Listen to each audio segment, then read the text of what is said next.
മൂന്നാമത്തെ ശ്ലോകം.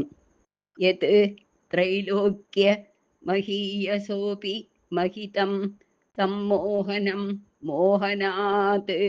യത് ത്രൈലോക്യ മഹീയസോപി മഹിതം സമ്മോഹനം മോഹനാത്. കാന്തം കാന്തി നിധാനതോപി മധുരം മാധുര്യ ധുര്യാദപി. കാന്തം കാന്തിനിധനം കാന്തം കാന്തിനിധന കാന്തം കാന്തിനിധാനതോപി മധുരം.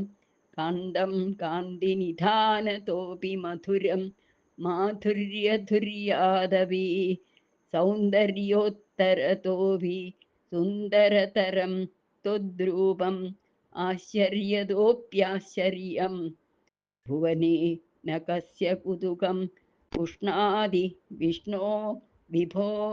സൗന്ദര്യോത്തരതോപി സുന്ദരതരം ത്വദ്രൂപമാശ്ചര്യതോപ്യാശ്ചര്യം. ഭുവനേ ന കസ്യ കുതുകം പുഷ്ണാദി വിഷ്ണോ വിഭോ. ഇത് പദം മുറിച്ച് നോക്കാം. യത് ത്രൈലോക്യ മഹീയസോപി മഹിതം സമ്മോഹനം മോഹനാത്. അതങ്ങനെ തന്നെയാണ് വായിക്കേണ്ടത്. കാന്തം കാന്തിനിധാനതോപി മധുര്യം മാധുര്യധുര്യാദപി. അതും അങ്ങനെ തന്നെ വായിക്കണം. സൗന്ദര്യോത്തരതോപി സുന്ദരതരം ത്വദ്രൂപമാശ്ചര്യതോപ്യാശ്ചര്യം ആണ് എഴുതിയിട്ടുണ്ടാവുക. അവിടെ പദം മുറിക്കാൻ നമുക്ക്. ത്വദ്രൂപം ആശ്ചര്യതോപി ആശ്ചര്യം. അങ്ങനെയാവുമ്പോൾ എളുപ്പത്തിൽ വായിക്കാനായിക്കൊണ്ട് സാധിക്കും. ത്വദ്രൂപം ആശ്ചര്യതോപി ആശ്ചര്യം. ഭുവനേ ന കസ്യ കുതുകം പുഷ്ണാദി വിഷ്ണോ വിഭോ. ഹേ വിഭോ ആയിട്ടുള്ള ഗുരുവായൂരപ്പാ എന്ന് വിളിക്കുകയാണ് ഇവിടെ ഭട്ടതിരിപ്പാട്. ഹേ വിഷ്ണു വിഭോ യത്. ഇതിന്റെ അർത്ഥം ഇങ്ങനെയാണ് കൊടുത്തിട്ടുള്ളത്. അല്ലയോ സർവവ്യാപിയായിട്ടുള്ള ഭഗവാനെ. യത് യാതൊന്ന്. വിഷ്ണു എന്ന് പറഞ്ഞാൽ സർവവ്യാപി വ്യാപകത്വാത്. ഇതി വിഷ്ണു ഗുരുവായൂരമ്പലത്തിൽ മാത്രമല്ല ഈ ത്രൈലോക്യത്തിലും നിറഞ്ഞു നിൽക്കുന്ന ചൈതന്യമല്ലേ അവിടുന്ന് എന്നാണ് വിളിക്കുന്നത് ഭഗവാനെ. ത്രൈലോക്യമഹീയസ അപി മഹിതം. മൂന്ന് ലോകത്തിനും എത്രയും പൂജ്യമായതിലും വെച്ച പൂജ്യം, പൂജ്യവും പൂജിക്കത്തക്കതും. മോഹനാത് അപി സമ്മോഹനം. മോഹനമായതിനേക്കാളും സമ്മോഹനവും. കാന്തിനിധാനത അപി കാന്തം. തേജോനിധിയായതിനേക്കാളും തേജസ്വിയും. മാധുര്യാത് അപി മധുരം. മാധുര്യത്തിനേക്കാളും മധുരവും. സൗന്ദര്യോത്തരത അപി സുന്ദരതരം. ഏറ്റവും സൗന്ദര്യമായതിനേക്കാളും സുന്ദരവും. ആശ്ചര്യതഃ അപി ആശ്ചര്യം. അത്ഭുതങ്ങളായവയിൽ വെച്ച് അത്ഭുതമായതും. ത്വദ്രൂപം അങ്ങനെയുള്ള ആ നിന്തിരുവടിയുടെ വിഗ്രഹം അല്ലെങ്കിൽ രൂപം. ഭുവനേ കസ്യ കുതുകം ന പുഷ്ണാതി.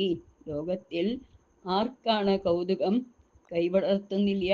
ഏവർക്കും കൗതുകപ്രദം തന്നെ എന്നാണ് ഭഗവാനെ നോക്കിയിട്ട്, ഗുരുവായൂരപ്പനെ നോക്കി ഭട്ടതിരിപ്പാട് പ്രശംസിക്കുന്നത്. വിഷ്ണു സർവവ്യാപി. വിഭു എന്ന് പറഞ്ഞാൽ സർവശക്തൻ, എല്ലാം ചെയ്യാൻ കഴിയുള്ളവൻ. വിഭു പ്രഭു എന്നൊക്കെ വളരെ വളരെ മനോഹരമായിട്ടുള്ള ആ ഭഗവാനെ വിളിക്കുന്ന ആ വിളിയിൽ തന്നെ എന്തൊരു മാധുര്യമുണ്ടായിരിക്കും ഇല്ലേ? ആ ഗുരുവായൂരപ്പൻ്റെ മഹിമ ഓരോന്ന് വർണ്ണിക്കുന്ന സമയത്ത് നമുക്കും ഈ നാരായണീയം ഇങ്ങനെ വായിക്കുക മാത്രമല്ല ആസ്വദിച്ച് പഠിച്ചു കഴിഞ്ഞാൽ ഭഗവാനെ ഒരു നിമിഷം പോലും നമുക്ക് മറക്കാനും ഓർക്കാതിരിക്കാനും പറ്റില്ല എന്നുള്ള അവസ്ഥ ഉണ്ടാക്കിത്തരും എന്നാണ് പറയുന്നത്. അടുത്ത ശ്ലോകം നോക്കാം. 4-ാമത്തെ ശ്ലോകം. തത്താദൃങ് മധുരാത്മകം തവ വപുഃ സംപ്രാപ്യ സമ്പന്മയീ. തത്താദൃങ് മധുരാത്മകം തവ വപുഃ സംപ്രാപ്യ സമ്പന്മയീ. സാ ദേവി പരമോത്സുകാ ചിരതരം നാസ്തേ സ്വഭക്തേഷ്വപി. സാ ദേവി പരമോത്സുകാ ചിരതരം നാസ്തേ സ്വഭക്തേഷ്വപി. തേനാസ്യാ വദ കഷ്ടം അച്യുത വിഭോ ത്വദ്രൂപമാനോജ്ഞക. തേനാസ്യാ വദ കഷ്ടമച്യുത വിഭോ ത്വദ്രൂപമാനോജ്ഞക. പ്രേമസ്ഥൈര്യ മയാദ ചാപലബലാത് ചാപല്യ വാർത്തോദഭൂത്. പ്രേമസ്ഥൈര്യമയാദ ചാപലബലാ ചാപല്യവാർത്തോദഭൂത്. ഇതിന്റെ പദം കുറിച്ച് നോക്കാം. തത്താദൃങ് മധുരാത്മകം തവ വപുഃ സംപ്രാപ്യ സമ്പന്മയീ. ഇതിൽ പദം മുറിക്കാനില്ല. തത്താദൃങ് മധുരാത്മകം തവ വപുഃ സംപ്രാപ്യ സമ്പന്മയീ. സാ ദേവി പരമോത്സുകാ ചിരതരം നാസ്തേ സ്വഭക്തേഷ്വപി. സാ ദേവി പരമോത്സുകാ ചിരതരം നാസ്തേ സ്വഭക്തേഷ്വപി. തേനാസ്യാ വദ കഷ്ടം അച്യുത വിഭോ. ഇങ്ങനെ വായിക്കാം നമുക്ക്. തേനാസ്യാ വദ കഷ്ടം അച്യുത. അച്യുത എന്നല്ലല്ലോ ഭഗവാന്റെ പേര്. അച്യുതൻ, ച്യുതിയില്ലാത്തവൻ, നാശമില്ലാത്തവനായിട്ടുള്ള വിഭോ, ഭഗവാനെ സമർത്ഥനായിട്ടുള്ള ഗുരുവായൂരപ്പ എന്നാ വിളിക്കുന്നത്. ത്വദ്രൂപമാനോജ്ഞക.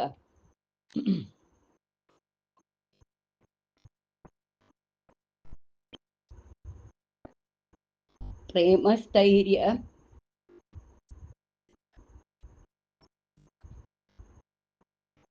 പ്രേമസ്ഥൈര്യമയാത് അചാപലബലാത്. ഇവിടെയാണ് നമ്മൾ ശ്രദ്ധിക്കേണ്ടത്. പ്രേമസ്ഥൈര്യം സ്ഥൈര്യമയാത്, പ്രേമസ്ഥൈര്യമയാത് അചാപലബലാത് വായിക്കണം. പ്രേമസ്ഥൈര്യമയാത് അചാപലബലാത് ചാപല്യ വാർത്തോദഭൂത്. ചാപല്യ വാർത്തോദഭൂത് എന്ന് വേണം വായിക്കാൻ. ഇനി ഇതിന്റെ അർത്ഥം കൂടി നോക്കാം. തത്താദൃങ് മധുരാത്മകം തവ വപുഃ. അനുഭൂതിമാത്ര ഗോചരവും ആനന്ദമയമുമായ നിന്തിരുവടിയുടെ വിഗ്രഹം, അങ്ങയുടെ മനോഹരമായിട്ടുള്ള ആ രൂപമുണ്ടല്ലോ ഗുരുവായൂരപ്പ. അനുഭൂതി എന്ന് പറഞ്ഞാല് അത് വാക്കുകൊണ്ട് വിവരിക്കാൻ പറ്റില്ല, അത് അനുഭവിക്കേണ്ട ഒരു സംഗതിയാണ്. ഈ ലോകവസ്തുക്കളിൽ നിന്നൊന്നും ഇതൊന്നും കിട്ടില്ല ഈ അനുഭൂതി എന്നുള്ളത്.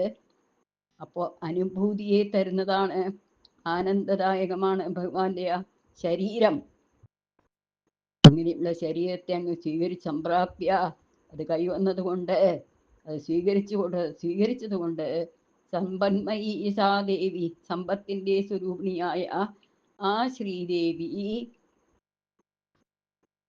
ഭഗവാനെ ഭർത്താവായി കിട്ടിയ അവിടുത്തെ മാർഗത്തിൽ അധിവസിപ്പാൻ തരപ്പെട്ടിട്ട്, ലക്ഷ്മി ദേവിയുടെ വാസം ഭഗവാന്റെ തിരുമാറിടത്തിലാണല്ലോ. അതാണ് ഇവിടെ പറയുന്നത്.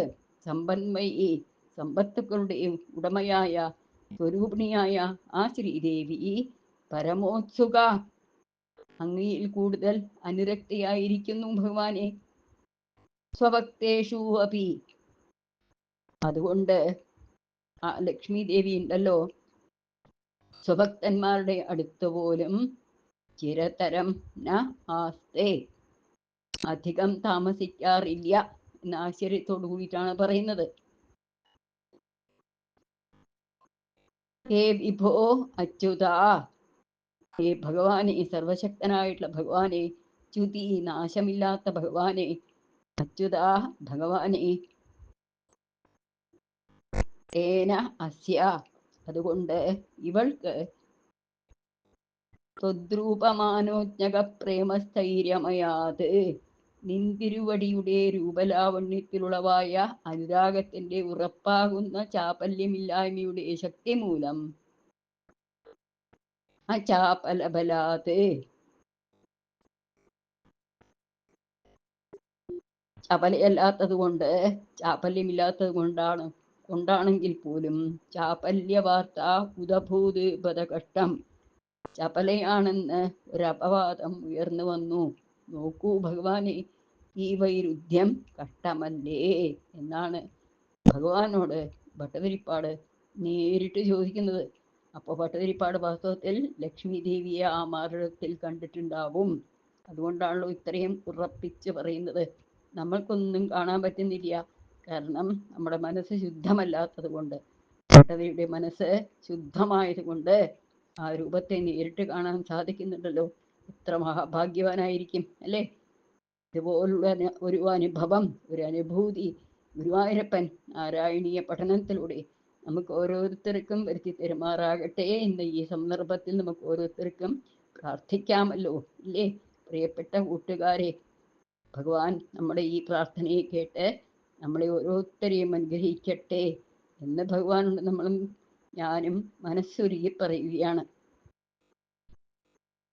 വാസ്തവത്തിൽ ലക്ഷ്മി ദേവിയെ ഭജിക്കുന്ന ഭക്തന്മാരിൽ ഒരിക്കലും ഇരിക്കുന്നില്ല.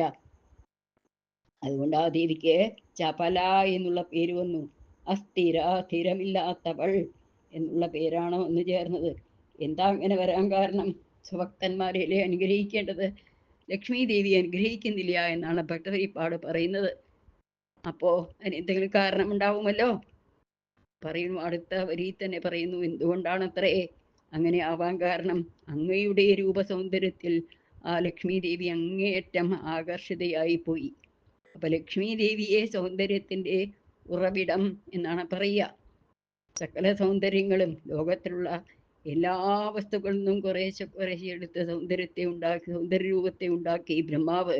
അതാണ് ലക്ഷ്മി ദേവി എന്നാണ് പുരാണങ്ങളിലും ഭക്തന്മാരും ആചാര്യന്മാരും ഒക്കെ നമുക്ക് പറഞ്ഞു തരാറുള്ളത്. അങ്ങനെയുള്ള ലക്ഷ്മി ദേവിയെക്കാളും സൗന്ദര്യവാനായിരിക്കുമല്ലോ ഗുരുവായൂരപ്പൻ, അല്ലേ? അതുകൊണ്ടല്ലേ മുന്നിലത്തെ ശ്ലോകത്തിൽ ഇത്രയധികം വാചാലനായിട്ട് ഭട്ടതിരിപ്പാട് ആ മനോഹര രൂപത്തെക്കുറിച്ച് വർണ്ണിച്ചു തന്നത് നമുക്കൊക്കെ, അല്ലേ? അപ്പൊ പറയണു, ലക്ഷ്മി ദേവി വാസ്തവത്തിൽ അങ്ങയുടെ രൂപലാവണ്യത്തിൽ ആകൃഷ്ടയായത് കൊണ്ടാണ് ഭക്തന്മാരെ പോലും അങ്ങനെ കാണാത്തത്, അനുഗ്രഹിക്കാത്തത്. അതുകൊണ്ട് ലക്ഷ്മി ദേവിക്ക് ഒരു ദുഷ്പേര് പോലും ഉണ്ടായല്ലോ ഗുരുവായൂരപ്പ. ചപല, അസ്ഥിര എന്നൊരു ദുഷ്പേര് പോലും ഉണ്ടായില്ലേ എന്നാണ് പറയുന്നത്. ഹരി ഓം.